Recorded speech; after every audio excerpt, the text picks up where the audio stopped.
오늘 말씀해 보면 이 일이 있은 후에라는 말로 시작을 해요. 이 일이 어떤 일이었는가? 우리 지난주에 말씀해 봤지만 에베소에서 바울의 사역이 엄청나게 막 흥왕했다. 막 사역이 엄청나게 잘 됐다 그랬어요. 그래서 마술을 하는 사람들이 이제 자기들의 마술을 포기하고 자기들이 그동안 생업으로 삼았던 그 마술에 관련된 책을 한꺼번에 모아서 불태워버리는 그 일이 있었다 그랬어요. 그 일이 있은 후에 일어난 일이에요. 그러니까 에베소에서의 사역이 막 최고점에 달했을 때 한 소동 사건이 벌어졌어요. 자, 오늘 23절에서 27절까지 한번 읽어봅시다. 시작. 그때쯤 되어 이 도로 말미암아 적지 않은 소동이 있었으니 즉 데메드리오라는 어떤 은장색이 은으로 아데미의 신상 모형을 만들어 직공들에게 적지 않은 벌이를 하게 하더니 그가 그 직공들과 그러한 영업하는 자들을 모아 이르되 여러분도 알거니와 우리의 풍족한 생활이 이 생업에 있는데 이 바울이 에베소뿐 아니라 거의 전 아시아를 통하여 수많은 사람을 권유하여 말하되 이 사람의 손으로 만든 것들은 신이 아니라 하니 이는 그대들도 보고 들은 것이라. 우리의 이 영업이 천하여질 위험이 있을 뿐 아니라 큰 여신 아데미의 신전도 무시당하게 되고 온 아시아와 천하가 위하는 그의 위엄도 떨어질까 하노라 하더라. 아멘. 바울이 에베소에서 건 3년 가까이 복음을 전했다 그랬어요. 그래서 그 19장 윗부분에 보면 온 에베소 아시아 지역의 모든 유대인이나 헬라인이 이 주의 도를 들었다. 예수 그리스도에 관한 이 복음을 들었다는 거예요. 그리고 막 많은 사람들이 주께 돌아오고 또 마술을 하던 사람들은 마술을 그만두고 그러니 지금 에베소에 지금 이 아데미 여신의 신전과 관련된 업을 하는 사람들이 이제 생활에 위험이 닥치게 된 거죠. 오늘 여기에 보면 이 데메드리오라는 사람이 주동자로 나와요. 데메드리오는 은장색이라는 표현을 썼어요. 은장색이 뭐냐? 은으로 이렇게 뭔가를 만드는 세공업자, 은세공업자예요. 그런데 그가 이 아데미 여신의 모형을 만드는 그 세공업자들을 불러 모아서 그 사람들과 함께 지금 소동을 일으킨 거죠. 지금은 남아있지 않는데 이 고고학자들의 발굴에 따르면 이 에베소 지역에 이 아데미 신전, 여신을 모신 그 신전이 어마어마하게 크게 자리 잡았다 그래요. 이때 당시에만 해도.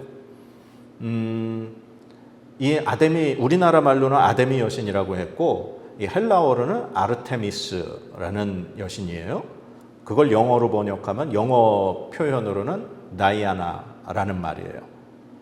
그 다이아나라는 그 여신, 아르테미스 여신이 이 그리스 헬라 신 중에서 부유와 다산을 상징하는 여신이에요. 그 중심의 도시가 바로 에베소였고 이 아데미 신전이 고대 7대 불가 사이에 들어갈 정도로 엄청나게 큰 규모의 신전이었다는 거죠. 그리고 에베소라는 도시가 이 아시아 지역에서 그리고 유럽을 연결하고 지중해 해안의 무역 항구 도시로서 엄청나게 이 로마 시대 때는 크게 발전하고 수많은 사람들이 모이는 그런 도시였다는 거예요. 그런데 그곳에 이렇게 아데미 여신을 위한 엄청난 신전이 있었고 그 신전을 통해 먹고 사는 수많은 사람들이 있었다는 거죠. 그런데 바울이 주의 복음을 전하면서 많은 사람들이 주께 돌아오니 그러면서 이제 오늘 이 데메드리오가 한 얘기를 보면 우리 손으로 만든 이 신은 다 가짜라고 지금 저 사람이 이야기한다는 거죠. 그러면서 이 일 때문에 이 바울이 전하는 주의 복음 때문에 주의 도 때문에 우리의 생활이 이제 무너지게 됐고 우리가 섬기는 이 아데미 여신도 그냥 이 추락할 위기에 봉착했다라는 거죠.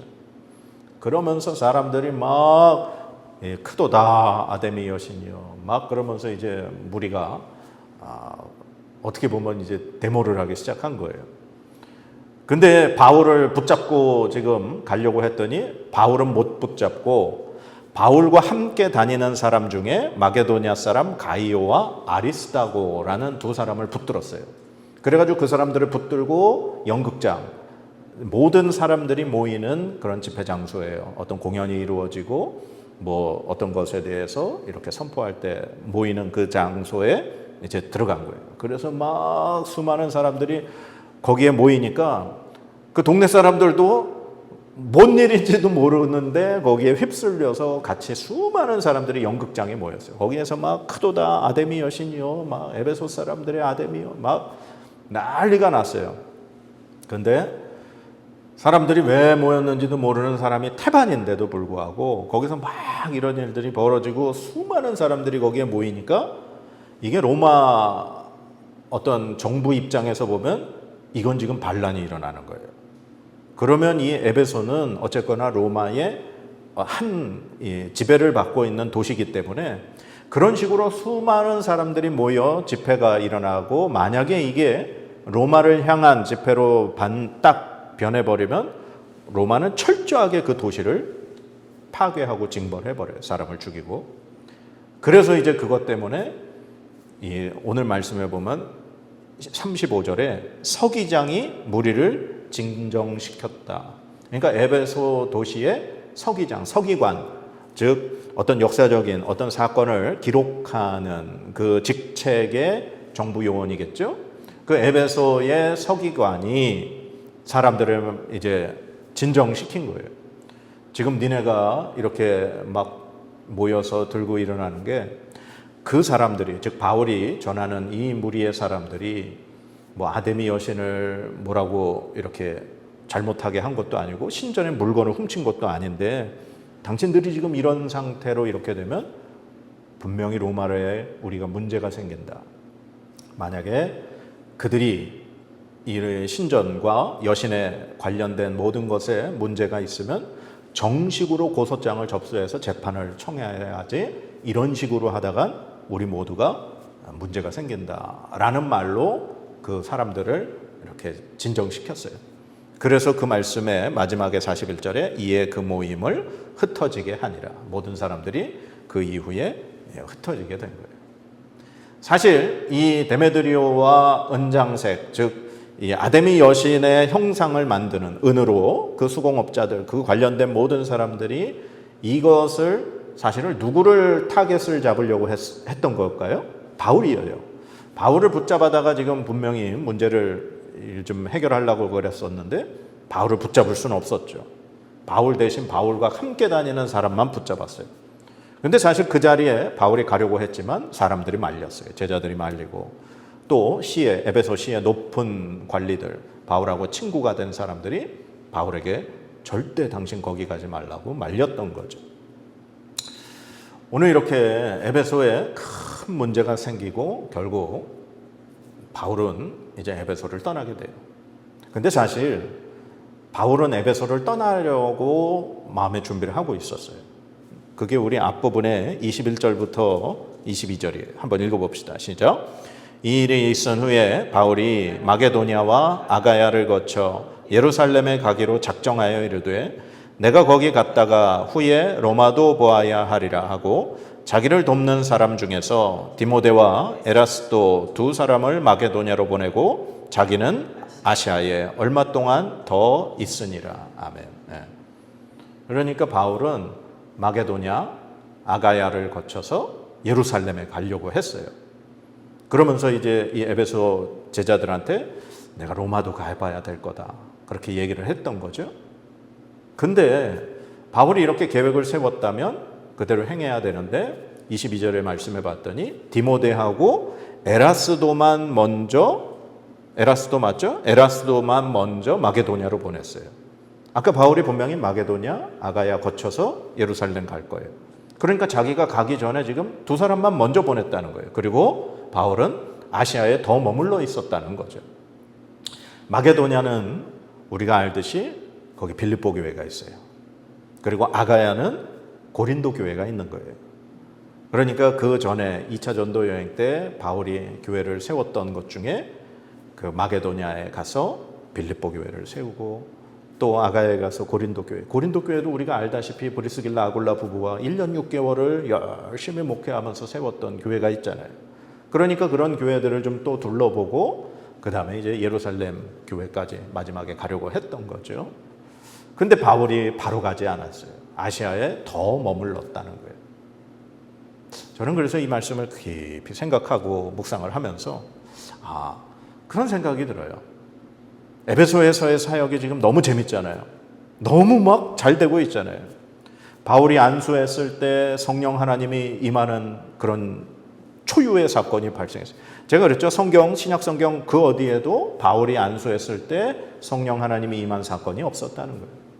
그리고 바울의 몸에 걸치고 있는 손수건이나 앞치마를 가지고 귀신들에게 갖다 놓으면 그들이 막 도망가고 막 이 마술하는 사람들이 귀신 들린 사람한테 얘기할 때 내가 바울이 전하는 예수의 이름으로 명한다. 막 그런 일도 있었고 마술하는 사람들이 자기 일을 다 그만두고 그 마술 책을 모아다가 불태우는 일을 벌였으니 3년 동안 이 바울이 에베소에서의 사역이 얼마나 행복했을까? 얼마나 힘이 났을까? 근데 바울이 거길 떠나야 했던 거죠. 바울이 그러면 왜 에베소를 떠나야 했을까요?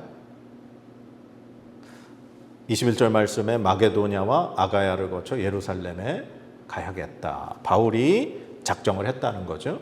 그럼 바울이 그걸 왜 작정했을까요? 바울은 지금까지 이 안디옥에서 바나바와 함께 처음 이 전도 여행을 시작할 때 누구의 지시로 시작을 했어요? 성령 하나님의 인도를 받았어요. 바울이 복음을 전하러 아시아 그리고 사도행전 16장에는 성령 하나님이 다 막으시고 마게도냐의 환상을 통해서 마게도냐 즉 유럽으로 건너가서 이 복음을 전하게 하셨어요. 그러면 바울이 지금 모든 전도의 이 여정과 이 계획은 누가 짜주시는 걸까요? 성령 하나님, 예수의 영, 하나님의 영이신 성령 하나님이 바울의 앞길을 인도하신다는 거예요. 그래서 바울이 지금 에베소에서 3년 동안 그렇게 열심히 주의 복음을 전하고 살았지만 마게도냐와 아가야를 거쳐 예루살렘에 가게 되는 것은 성령 하나님이 그의 계획을 이제 인도하신다는 거예요. 그런데 바울이 왜 곧바로 순종하지 않고 그는 아시아에 더 머물러 있었을까? 성경엔 나와 있지 않습니다. 성경은 바울이 왜 아시아에 더 머물고 디모데와 에라스도, 디모데와 에라스도 두 사람만 먼저 마게도냐에 보냈는지 그 이유는 나와 있지 않아요.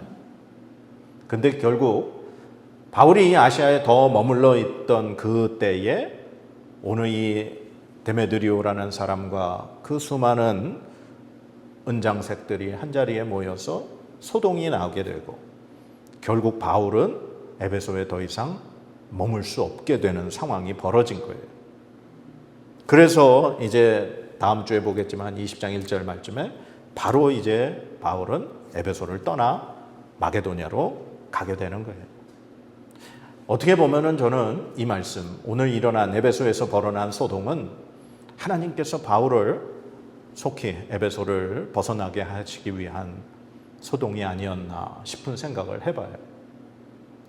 우리는 보통 잘 되는 곳, 편안한 곳, 너무나 그냥 이렇게 쉬운 곳, 그곳에 머물고 싶어 하는 마음이 있어요. 늘 이렇게 편안함을 추구하는 것이 우리의 본성 같아요. 늘 뭔가가 잘 될 때 거기를 벗어난다는 것 쉬운 일이 아니에요. 우리가 그동안도 봤지만 바울이 그동안 열심히 주의 복음 전하면서 살았지만 이 에베소만큼 오랜 시간 머무른 적도 없었고 이렇게 바울의 사역에 막 기쁨이 막 좋은 것들이 벌어진 일도 없었어요. 저는 그래서 참 제가 만약에 바울 입장이라면 참 여기서 계속 목회하고 싶다라는 생각하지 않았을까 싶은 생각을 해봐요.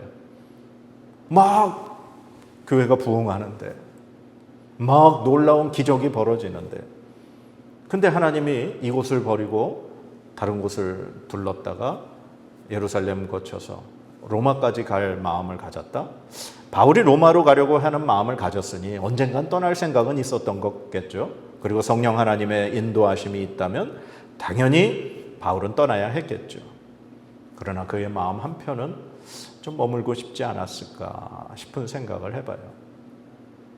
그래서 성령 하나님은 하나님의 사역자 이 바울을 편안함에 머물러 두게 하지 않으셨다라는 거예요.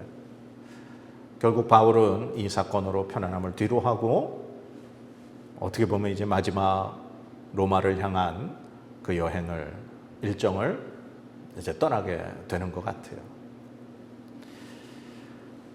독수리가 자기 새끼를 훈련시키는 방법이 있대요.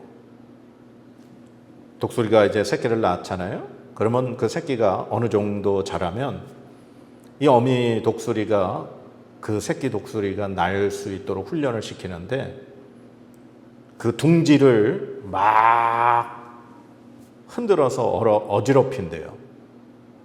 그러면 독수리 새끼는 어미가 이 둥지를 막 흩어버리니까 어쩔 수 없이 그 높은 둥지에서 떨어진다는 거죠. 그러면 한 번도 날개짓을 해본 적이 없는 새끼는 죽기 살기로 막 어떻게 하지만 그냥 계속 떨어지는 거죠. 그러면 어미 독수리가 거의 떨어지기 직전에 자기의 그 큰 날개로 새끼를 받는다는 거죠. 그런 시도를 몇 번을 한다는 거예요. 그렇게 해서 결국 새끼 독수리는 날개에 힘을 얻어서 자기 스스로 날 수 있는 존재가 된다는 거죠. 그래야 하늘을 주름잡는 독수리로 성장할 수 있다는 거예요. 사람이 언제나 편안함에 머무르다 보면 발전하지 못해요. 더군다나 하나님의 일을 감당한다라고 하는 그리스도인들, 우리 그리스도인들에게 편안함은 어떻게 보면 그건 우리의 족쇄 같아요. 예수님이 이 땅에 오신 그날을 우리가 기다리는 대림절, 오늘 두 번째 주일이에요. 예수님이 이 땅에 편안함을 추구하러 오셨나요? 그렇지 않죠. 예수님이 이 땅에 오셔서 그리고 제자들과 함께 시간을 보내시고 그리고 이제 제자들도 예수님이 어떤 분인가 좀 알게 됐어요. 그래서 빌립보 가이사랴에서 예수님이 제자들에게 물으셨죠. 너희는 나를 누구라 하느냐? 그때 베드로가 대답했어요. 주는 그리스도시요 살아계신 하나님의 아들이십니다. 근데 그 고백을 들으시고 난 이후에 예수님이 드디어 제자들에게 말씀하셨어요. 내가 십자가에 달려 죽었다가 3일 만에 다시 살아나야 할 것이다. 첫 번째 말씀하셨어요. 근데 그 얘기를 듣자마자 베드로가 절대로 이런 일이 일어나면 안 됩니다. 당신에게 절대 선생님에게 이런 일이 일어나면 안 됩니다. 그렇게 할 수 없습니다. 막죠? 베드로가 예수님 위한 거예요. 예수님 입장에서도 그래 네가 나를 이렇게 위하는구나. 근데 예수님 거기에 만족하고 안주하지 않으셨어요. 베드로를 향해 사탄아 내 뒤로 물러서라. 너는 나를 넘어지게 하는 자다. 예수님은 이 땅에 그리스도로 왕으로 섬김받고 사람들에게 존경받으러 오신 게 아니에요. 예수님은 우리를 위해 십자가에 달려 돌아가시고 3일 만에 부활하시러 이 땅에 오신 거예요. 예전에 교회에서 사역할 때 연말 딱 요때가 되면 제일 고민거리가 있었어요. 이제 교구를 맡았을 때는 그 사랑방, 셀 그 지도자들, 순장들. 올해는 꼭 누가 그만둘까?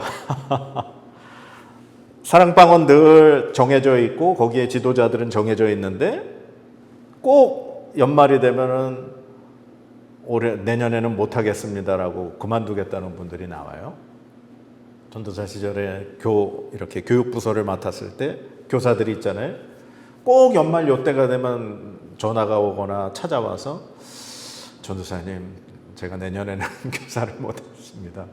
꼭 그런 연락이 딱 요 시기에 오는 거예요. 내년 같이 사역해야 될 일꾼들 또 만들고 세워야 되는 그거, 또 그만두시는 분들, 또 어떻게 해서든지, 그게 참 제일 힘들었던 시기였던 것 같아요.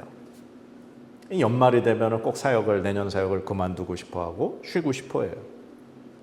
그럼 목회자들은 내년에 또 그 자리를 또 누구로 채워야 되나, 그게 제일 고민이에요. 우리가 예수 그리스도의 몸된 교회를 세워가는 서로 각 지체들로서 1년 동안 고생했으니까, 봉사했으니까 쉬고 싶은 생각 참 많죠. 내년에는 조금 좀 내가 예배에 집중하고 가족들에게 집중하고 그런 시간 필요할 수도 있어요.